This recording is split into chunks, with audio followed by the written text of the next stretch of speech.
All right, lads, this is the Couch Pundits podcast. This is our Champions League review. Just watched the second leg, the first two second legs, Chelsea versus Porto and Bayern versus PSG. So, bit of an upset with obviously Bayern getting knocked out, the reigning champions, PSG going through as well, the repeat of last year's final, and then obviously on the line, it's Chelsea going through. So, yeah, Daryl, you watched the Bayern PSG match. What did you make of it? Yeah, it was an alright match. Like it wasn't too amazing. PSG set up in like a low block system and tried to counter-attack Bayern. And kind of the main thing to take from the game was that Bayern just couldn't really break them down too well. Like if you look at the stats, Bayern had 5 shots on target and 7 shots off target, which seems decent, you know. But Keylor Navas only had to make 3 saves. And when you take that into consideration, like how much kind of they were able to hold the ball in front of PSG's goal for like pretty decent parts of the game, like it just isn't great. Like Bayern just really weren't convincing at all. They obviously got the goal from Choupo-Moting. They won 1-0 by the way, but PSG went through on aggregate. But it just didn't, like, even the goal just wasn't a good goal. Like, it was very scrappy and all. Like, they never looked very convincing that they were ever going to do anything. And PSG, on the other hand, like, hitting them on the counter-attack was such a good plan. I don't know. Well, it obviously was orchestrated by Poch. First half was another Neymar masterclass. Like, I thought, like, I was watching the first half and I was thinking, this is it. Like, Neymar's back. Like, this is him at his best. You know, taking two teams, wasn't doing too much diving around like that. Obviously doing a little bit of the theatrics, but taking the ball to Bayern and really having a go at them, you know, taking the pass players, shooting from range, nice little passes. A thing that annoyed me during the game was in my opinion, it was officiated so badly. Probably one of the worst officiated matches I think I've watched in a good long while, like up there with the worst. But the only thing was it was officiated badly for both teams. Like no team had an edge. Like the referee just was bad for both sides. It was fair in that sense, but it was awful. Like there was one where Mbappe was through on goal. I'm sure it's making its ringer around Instagram by now, where you know he's through on goal. The linesman puts his flag up straight away rather than letting the whole VAR system happen and you know cost PSG definitely a good chance, if not a goal, because you know Mbappe is true. He's way faster than any of the Bayern Munich players. Neymar hit the post. I don't really know what else to say for this game, really. You know, Bayern just weren't convincing whatsoever. But at the same time, neither were PSG. Like, I don't think no matter who goes through beats City if they go through. Maybe they'll beat Dortmund, but even at that, like, I wasn't convinced. Yeah, it was a surprising one. Like as much as like I wanted PSG to win because it's just something different. Like I know they got to the final last year, but you just feel like you see Bayern in the like semis or whatever every year. Whereas it was actually nice to see for once PSG in the PSG knocked them out. Like, and I don't think really Bayern deserved to go through over the two legs. Like I just think overall they just didn't have that cutting edge, and like obviously like they literally didn't have the best striker in the world, like so that's understandable. But like I think I seen a stat earlier that they created 45 chances over the two games. Like that's outrageous. Like and I know PSG set up to do the low block today, and that's like they were successful with that. But I was actually happy to see PSG go through because I like seeing like players like Mbappe and Neymar in the semi-finals. Like as much as like Lewandowski and Muller, like they are world class. And there's obviously loads of other players that are world class in Bayern, like Kimmich and everything, but they're just not like the kind of flair players like you want to see players like Neymar and Mbappe, I think, when you're watching the Champions League semi-final, like even just as a neutral. So I was actually happy to see them win. But now you were saying earlier in the game as well that PSG actually had a lot of chances that they should have scored and that they didn't, and that it actually could have been a big win for them. Yeah, Neymar should have had about 3 goals. He had like, you know, I think he hit the post twice, and then he had the one where Di Maria takes brilliant touch, and Neuer's coming out at him, and he pops up through Neuer's legs, squares it to Neymar, and he's stretching, but he doesn't reach, and it just kind of dribbles out wide. And there was a few chances where Mbappe, you know, he did like just the typical Mbappe thing where he like slows down, takes the player on, and then puts it across the goal. And it was close, but never on target, which, could have also changed the game. But I don't think Bayern were convincing for me. Like, obviously they're world champions and all, and they're missing Lewandowski, and I think they're missing a few other. They're missing Gnabry to COVID. So they're obviously going through a Didn't few even know things, that. and then at the back, I can't even. Oh, Sula was injured recently. I don't watch enough of Bayern in like the Bundesliga to know if he's actually as good as people go on as if he is, but he was missing. Boateng had to come in. I actually thought Boateng was one of the better players. Like, he kind of did a job. It took him a while to come in, like get into the game because he was kind of trying to deal with like Neymar mostly. Saw quite a lot of Neymar trying to take him on and stuff like that. And as the game went on, like, he put a really nice tackle in on Mbappe, and he, started to play the games with Neymar. So like, he wasn't letting Neymar dive anymore. He was breaking him up and just letting him fall, like, and just taking the foul.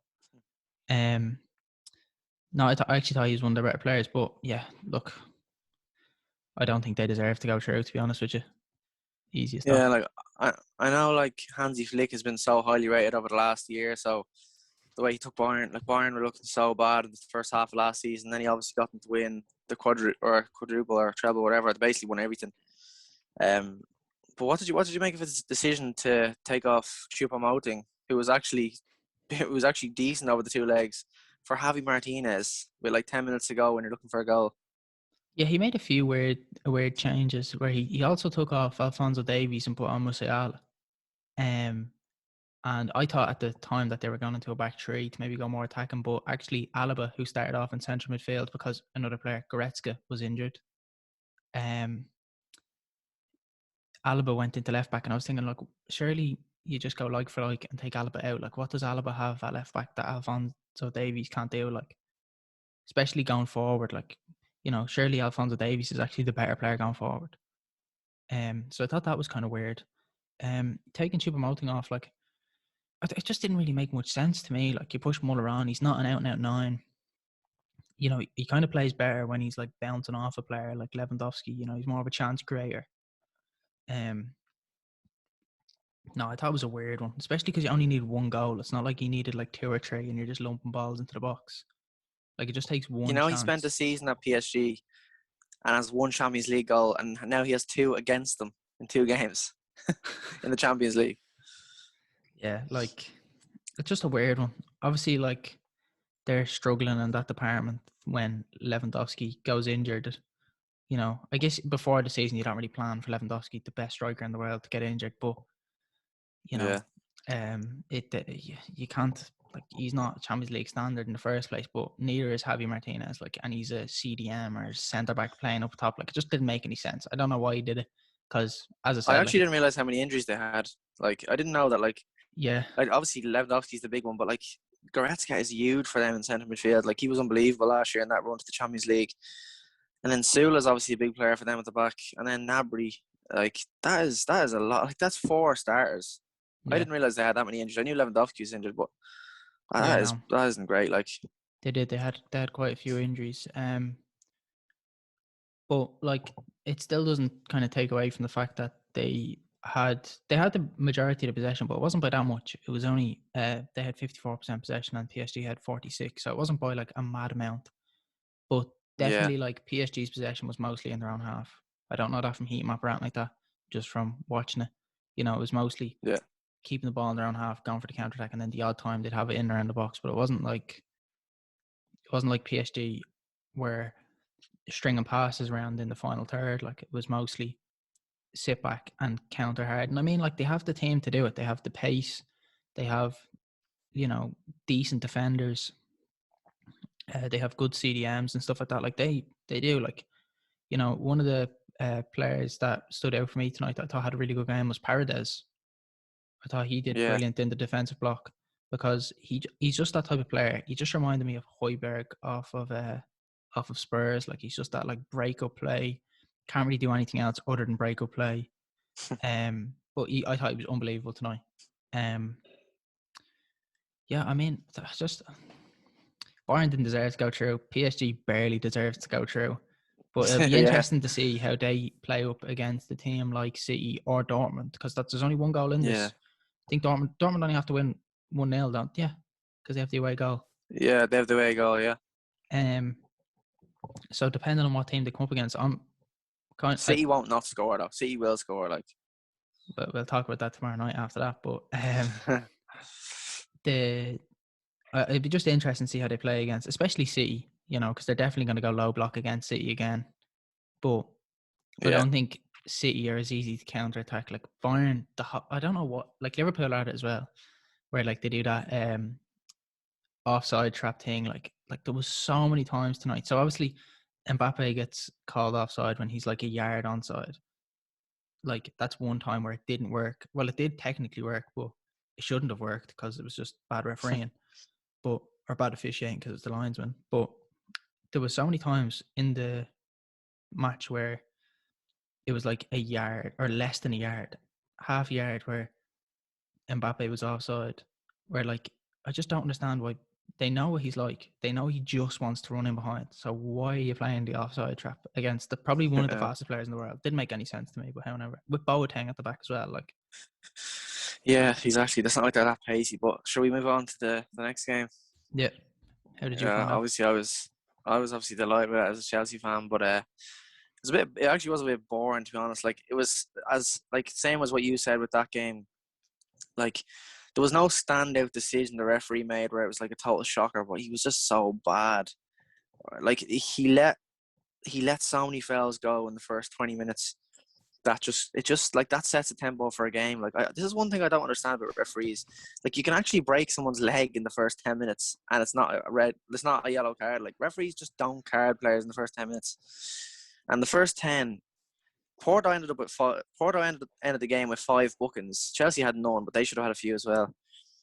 Like Chelsea definitely the first 10 15 minutes Porto were the better team, and Chelsea were just like they're just fouling constantly, like tactically fouling them. Like it was definitely something that Tuchel said to do because they were doing it, and it was always at a time where you thought Porto might be on the break here. And the thing is though, with the referee, once you don't card the first one and the second one and the third one, you can't card the fourth one because then that player will be like, well, you didn't card the first three, so it sets the tone for a scrappy game. And the first half was just poor, to be honest. Like Chelsea had one or two opportunities, um, with like Havertz and Pulisic had one or two chances, but they probably should have scored. But overall, I don't think it was. I think it was like a 0-0 game, to be honest. Then obviously the last second, like literally the 93rd or 94th minute, Taremi scores an absolute outrageous goal. The bicycle kick it was unbelievable. Like I actually was worried for the last minute or two, but it was kind of like not really deserved. Like Porto were good for the first 20 minutes, like I said, but the, there was one chance where Corona went through and like he blasted over the bar. Like it was a half chance, so like they never created anything more than a half chance. And I think the game went exactly how Chelsea would have wanted it to go. Porto probably came out playing decent. Chelsea just tactically failed them, kind of killed their momentum, and then I think Porto got a bit frustrated. Then, like I think once Porto went into half time, knowing they didn't have a goal yet, that is such a like a such a tough one to take mentally. Like I was in the 40th minute, I was thinking, I just hope Porto don't score now. Like even if they had scored in the 20th, like if you just, it's just when you score on the cusp of half time, like that just changes everything. But no, like Porto, I don't think they were ever good enough to beat Chelsea over 2 legs. Like, I don't think Chelsea were exceptional or anything, especially not tonight. They definitely weren't great, but the game went exactly how they planned. This is exactly how they would have wanted it to go. And at the end of the day, they're in the semi-finals. Like they haven't been here since 2014. But to be fair, I do want to say that Porto were good and they've been great this season. Obviously beating Juventus, like that second leg against Juventus, that was one of the best games I've watched this season in any competition. Obviously like knocking out a team with Ronaldo. Like I know they haven't been great, but still massive achievement. Like I was saying to you a few weeks ago, they remind me of that like 2014 Simeone Atletico Madrid team because they're just so dogged and they work so hard. And they've kind of got two strikers who have good quality as well. Like Taremi, they joined in the summer. He's the striker who came on and got the bicycle kick. I don't know why they should have started him, but he was suspended for the last game. But he only cost them 4 million from Rio Ave in Brazil in the summer, and yeah, like 4 million for that. And he's got 0.53 goals this season per 90. He could definitely do a job for like decent Premier League team. Like I could definitely see him at like a West Ham level club, or even like a Leicester, like someone I was like going to that, say like that kind Leicester. of level, as like a good squad rotation option. Like I know it's not like I've watched him every week, like, but he was good in this game and really good against Juventus in the last game. But no, I think I'm like not saying I think Chelsea are going to win the whole thing, because I'm not one of them like overly biased fans, but I am quietly confident, and I have been quietly confident um, ever since we got beat that Atletico in the first leg. Like I said before the season started, I reckon Chelsea will finish third, and I did say they'll get to the semi-finals of the Champions League. Like I actually did, Yeah. but I thought they could anyway. I thought they could do that, because I thought the players they were getting, like Havertz, Werner, Ziyech, they have been good in Europe, but like not the Premier League. So I was thinking maybe they. I remember everyone saying they'll challenge for a title. I never thought they'd challenge for a title. I knew City and Liverpool, obviously, not only City, but now. But at the time, I thought City and Liverpool were just too far above them. But I think, like, not. I'm obviously not saying like, oh, I want to get knocked out, but like, top four, a Champions League semi-final, and let's say if they win the FA Cup, that is definitely progress. Obviously, I want them to go far in the Champions League. Madrid, I know it could be Liverpool, but if I'm taking it as it's Madrid, I definitely just gonna. This is just gonna make a show of myself now, because Liverpool are gonna win 4-0 or something tomorrow. But I think if I'm taking it as Madrid, I think it'll be such a tough game, and I think I think most people would have Madrid as the favourites there. I think people would probably predict it'd be probably Madrid versus PSG, maybe now, maybe City, but in the final. But no, I am quietly confident as a Chelsea fan. Just the fact that just their defense. I think if they were like one of them attacking teams that's relying on scoring, I think Chelsea can definitely. Chelsea are just so good defensively, and I think they have every chance of getting to the final now, which I don't think many people would have said before the start of the season. They're definitely not 3 months ago anyway, before Lampard got sacked. Yeah, definitely. Like, I think for this season to be a success for Chelsea, well, I think it's already a success for Chelsea, to be deadly honest with you, when you take into consideration that, yeah, they spent like 200 million, but them 200 million pounds worth of players haven't performed as well as everyone thought they were going to. So the fact that you have, what, like how many players? Well, definitely Havertz, Ziyech, and Werner. Werner. You can consider them as underperformed this season. Yeah, like And Chilwell and Thiago Silva have been good signings, and Mendy. yeah, yeah. So you can take the three of them, which were definitely the three that like everyone had their eye on. Yeah. Have underperformed massively, and to think that they are probably going to come third in the league, you know, You do never I know think? now. Like Yeah, it's wide open now. It's wide open now, but they're definitely, in my opinion, the third best team in England this season at the current moment I of think time. they'll come. I think they will get top four, but I'm not as confident as I was 2 or 3 weeks ago. But I think they will. Yeah, yeah. No, it's definitely anyone's in England at the moment. But let's say they do come third, okay, and nothing else. Pretend they got knocked out of Champions League group stage. Still a success of a season if you take into consideration how badly their signings have been. Now they're in the semi-finals of the Champions League. Massive success. If they win a trophy, this is such a successful year for Chelsea, like an unbelievably successful year. Because it's so hard to win trophies now in England, because usually City just win them all. Like, so you literally have to win the Champions League or the Europa League, because you're not getting one in England, because City you're going to get like 4 every year. But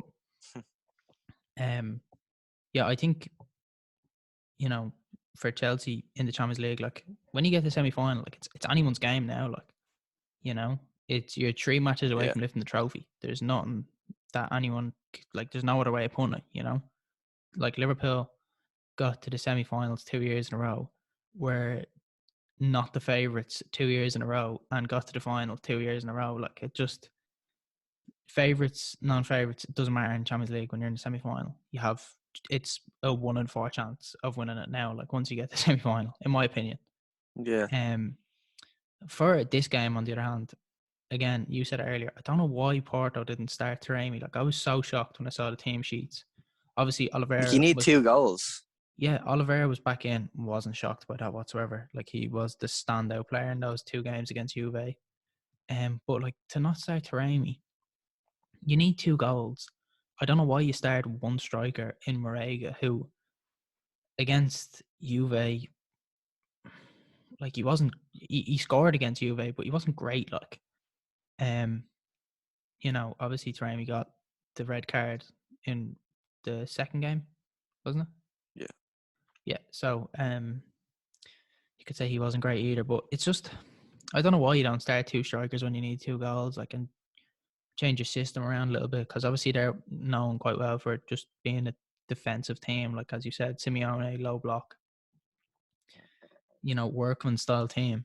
And fair play to them for getting to the quarterfinals of the Champions League, because once everyone saw they were against Juve in the round 16, pretty sure every single person on the planet wrote them off.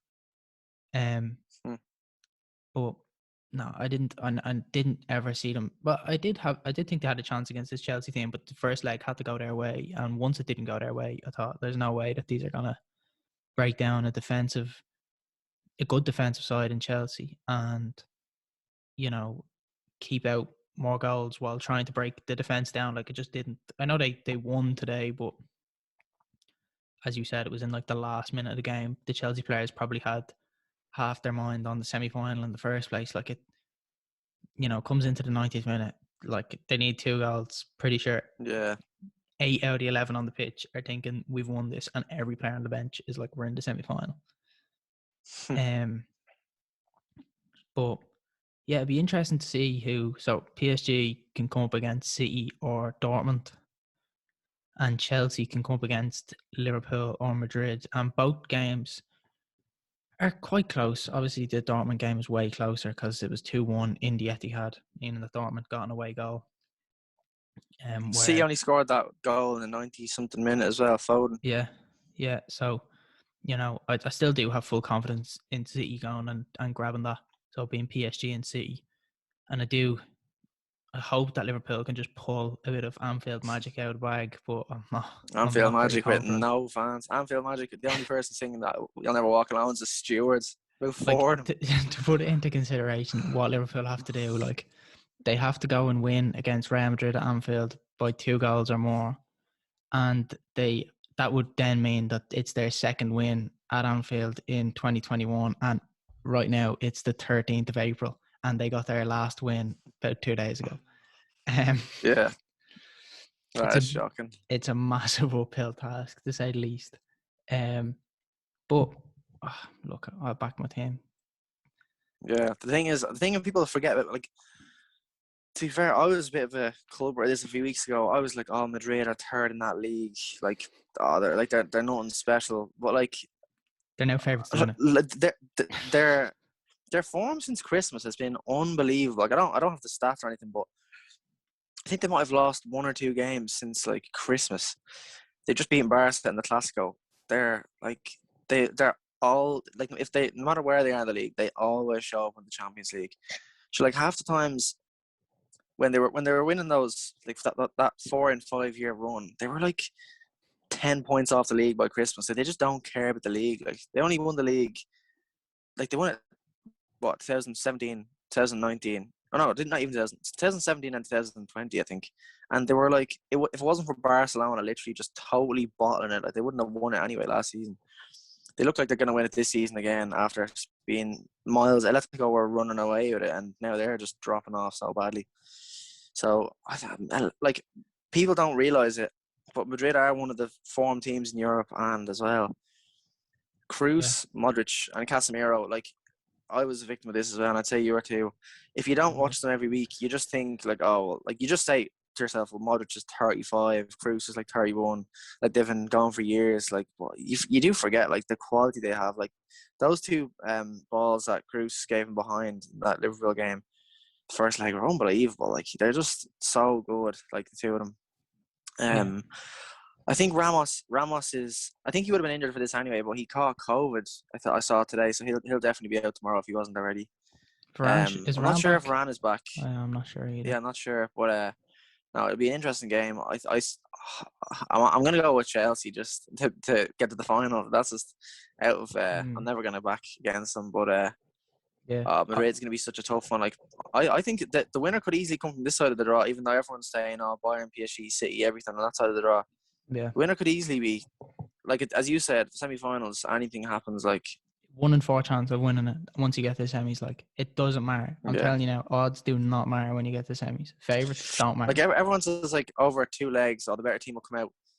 No. Like a team can literally just score. Like look at like an good example. Like City were literally beating Liverpool like in the league by about 30 points in 2018. Liverpool just came out in the first half an hour and just they're treating it up. Like you can't account for that kind of stuff. Yeah.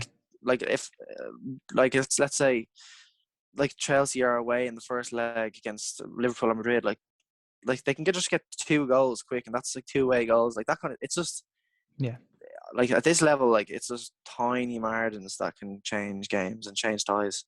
Yeah, well, that's it. Like, even the thing about 2-leg games is like, we go back to Liverpool versus Barca, 3-0 Barca after the first leg. You're like, oh, it's over. Like, yeah, Liverpool are out. Liverpool win 4-0. Like, no one can account for that. It's just Champions League football. It's how it works. Like, it doesn't make any sense. Once you get semi-finals, out the window. Makes no sense from here. Same with the other leg that year. The other fixture was Spurs and Ajax. And like, I was watching it. I was like, right, Ajax are true. It's going to be Liverpool Ajax in the final. Like 10 minutes later, never mind, it's Spurs now. Like, it just, semi-final football in the Champions League doesn't matter. Don't take into account of anything. Anything can happen in it. As you said, definitely. You can play the first leg away and you score 3 goals in a half an hour. All of a sudden, you've 3 away goals and you're winning 3-0 in the first 30 minutes of a match. Like, and like go the other way as well. Like, but no. So give us just quickly one word. Your predictions for tomorrow. Who's through in both legs? I'm going Madrid, City. But I'm tempted to go Dortmund. I'm tempted to go Dortmund. All right, go on. Dortmund, Liverpool, Dortmund. Yeah. I'm That'd hearing be interesting. Just Dortmund winning 1-0, and then just I feel like Liverpool and Real Madrid. I just get extra time vibes off it. Like, I just get Champions League. Like, I think the last time there was a penalty shootout in the Champions League was Madrid versus Atletico in the final. I don't even know. That was years ago. I think I don't know. That was in like 2016. Yeah, so that was the last time there was penalty shootout in the Champions League. As far as I know. Was it? Yeah, as far as I know, yeah. In the knockout, well, there can only be penalties in the knockout stages. I could be completely wrong here, and there could be like one last year where it was like Ajax versus, Porto. Yeah, or something, but I'm pretty sure it's going to be interesting anyway. I think the only thing that's just making me think Dortmund have a chance is that, like, I don't want to like say this because I hate saying this kind of stuff, but City do have a kind of a history of kind of messing it up a bit in the Champions League. I don't want to say bottling it because I hate when people say that, but I just think if it was like if Haaland was injured or something, like I don't think Sancho. It's not even Sancho. I just think Haaland can literally, like, it just would not surprise me to see him score a hat-trick or something tomorrow. Like, he's just like, he's a joke. Like, he's actually a joke. But I'm gonna stick with City, and so it'll be City, PSG, and then Chelsea, Real Madrid for me. Yeah, you're going Dortmund, Liverpool. Dortmund, Liverpool. Dortmund, I think, have a good chance. Liverpool, it's in Anfield. They've done it before. Not saying they're going to ever do it again, but I'm a fan. So they've done it before when they were getting 99 points in the league. Not when they were coming like 12th. Well, they've done it before. Other than that, no, I understand. I'm backing it as a fan. I think they have every chance. Yeah, I'm backing it as a fan, and on the off chance that Liverpool get Chelsea in semis and we get decent content. Yeah, that's a good show. All right, anyway, so we'll leave it for now, and we'll be back then tomorrow with a review of Real Madrid versus Liverpool and City versus Dortmund. So thanks for listening. Bye.